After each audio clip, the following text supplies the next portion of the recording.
জিহাদি কাফেলা টিভি। আসসালামু আলাইকুম রহমতুল্লাহি ওয়া বারাকাতুহু। সুপ্রিয় দর্শক শ্রোতা, আমরা ভাবি নাই এই দেশে একটা সরকার এক মাস পার হতেই আন্দোলনে নামতে হবে। এটা অত্যন্ত দুঃখজনক। তবে আপনারা লক্ষ্য করেছেন, বাংলাদেশ জামাত ইসলামীর নেতৃত্বে 11 দলীয় জোট ঢাকা শহরে যে মিছিল করেছে লক্ষ লক্ষ মানুষের, এই যাত্রা শুরু।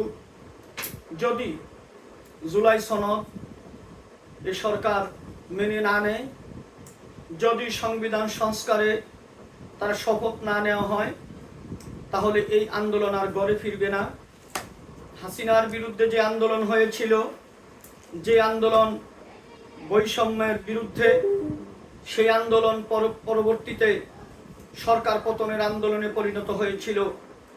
আজকে যদি এই আন্দোলন সেই পথেই যাবে, যদি জুলাই সনদ এ সরকার যদি মেনে না নেয়, তাহলে এই আন্দোলনই তারেকের পতনের আন্দোলন পরিণত হবে।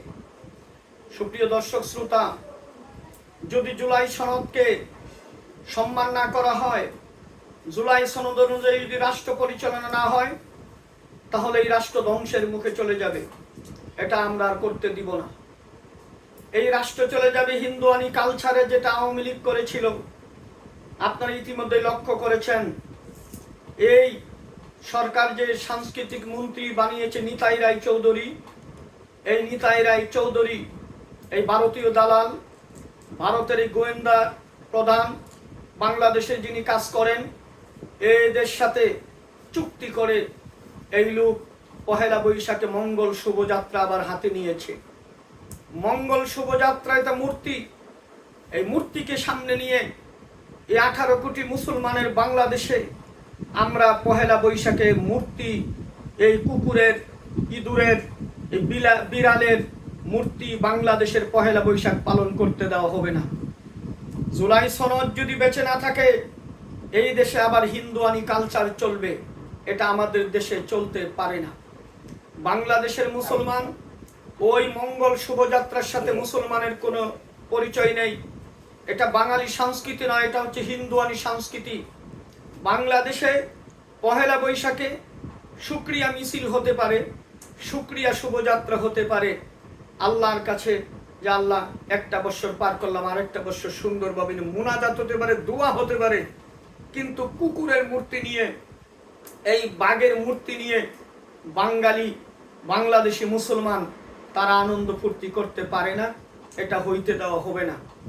সুপ্রিয় দর্শক শ্রোতা, যেই সংবিধান, এই সরকার আজকে সংবিধানের দোহাই দিয়ে এটা চলবে না, এটা চলবে না, সংসদে কথা বলতে গেলে সংবিধানে এটা নাই, ওটা নাই, এই সালাউদ্দিন সাহেব এইগুলো হাইকোর্ট দেখায়। এই হাইকোর্ট আমরা মানব না। কারণ এই সংবিধান যদি আপনি মেনেই চলেন, তাহলে আপনি এই সংবিধানে শেখ মুজিবুর রহমানকে বলা হয়েছে জাতির পিতা, বলা হয়েছে স্বাধীনতার ঘোষক, তাহলে আপনারা ওইটা মেনে নেন। আপনারা বলেন জিয়াউর রহমান স্বাধীনতার ঘোষক, তাহলে এই সংবিধানে তো সেটা লেখা নাই, ওটা মানেন না।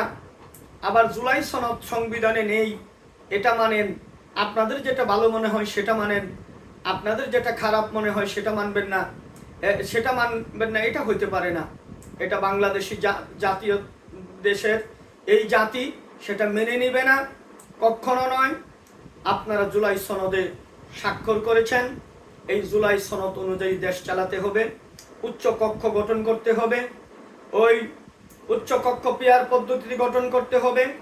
আর সেখানে যা বলা আছে, এক ব্যক্তি 2 বছরের বেশি প্রধানমন্ত্রী থাকতে পারবে না।